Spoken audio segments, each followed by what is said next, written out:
A legal battle has waged in the weeks since federal agents searched Mar-a-Lago, the Florida home of former President Donald Trump. Despite months of requests and a subpoena earlier this year, Trump held on to documents that the National Archives says should have been properly stored under the Presidential Records Act and not in someone's home.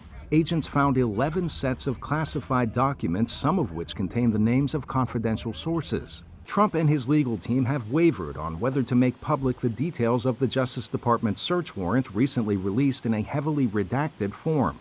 They asked a federal judge appointed by Trump in 2020 to name an independent arbiter, a special master, to review seized documents to establish if Trump could claim executive privilege. Judge Eileen Cannon has indicated her preliminary intent to appoint a special master. The good thing, they're going to have a special master look at these documents to sort through the documents that the president had every right to have and the documents that he hadn't yet turned over. I understand he turned over a lot of documents. He should have turned over all of them.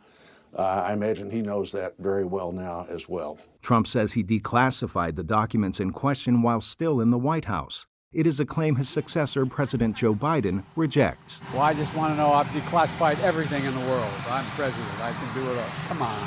Biden added he doesn't even want to know the details of the investigation and will leave them to the Justice Department. There's something a little bit absurd when it appears that we have a former president who has taken highly classified documents to his own residence. I mean, it's just incomprehensible to me. But then again, when we talk about President Trump, there's a lot of incomprehensible things. Former Vice President Mike Pence, recently asked if he'd taken any classified documents when he left Washington, said simply, "No, not to my knowledge." This all comes amid further legal woes for Trump as a former top executive of his family business recently pleaded guilty to tax evasion.